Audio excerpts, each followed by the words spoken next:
So are joint adjustments a good thing to do, or are they harmful for your body? Well, I by and large believe that they are not harmful for your body. But what I often find is that when a joint gets held in a certain position for a long time without adequate mobility, it has that need, or it has that sensation that it needs to be adjusted. So oftentimes throughout the day, if I've been working in a forward position for a long time, doing manual work or just bent over the table, I'll often do a up and back sort of movement to adjust my spine.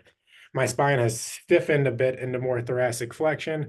My neck has been put in a position, and that creates a relative stiffness or an efficiency of the body for those movements. And I want to make sure my joints can go through the full range of motion. So if I've been doing something a lot where it requires my joints in one position, oftentimes that counter movement is where the adjustment happens, and that restores full mobility to an area, and then it also allows me to use that range of motion. So by and large, I would say, yes, I do like joint adjustments, and I do them on myself throughout the day as things get tight because I want to make sure I can access the range of motion.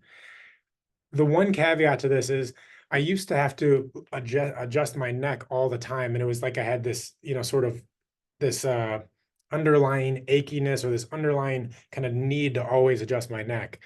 And what that implies is that there is an underlying stability issue where something wasn't strong enough or something was chronically too tight, where it was always putting this repetitive strain on there. So if you're someone who feels the need that they have to do these adjustments because there's an agitation in the state of their body, then I think you need to delve a little bit deeper into what's the underlying cause of that. But just as a reset for the body or a reset for the joint to allow you to access full range of motion, for me, it's almost like doing mobility type of exercises. When I do mobility, I often feel things loosen up and the joints adjust. And I hold a little bit more tension naturally. So that's a good thing for me. So that helps me get my joints through a full range of motion. If you're someone who's already really flexible and really bendy and you need to do those joint adjustments to get some specific relief, then you need to look at more of the underlying cause of why you're doing that.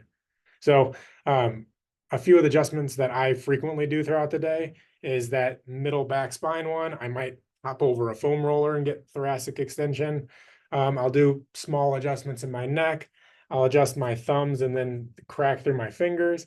And then the other one that I do all the time that feels really good is bending my foot here and then adjusting my toes over the top of it. And that keeps mobility in my feet. Now, those are areas of relative tightness for me. What I've also noticed is that the more that I practice mobility throughout the day, so my controlled range of motion, the less that I need to adjust different areas.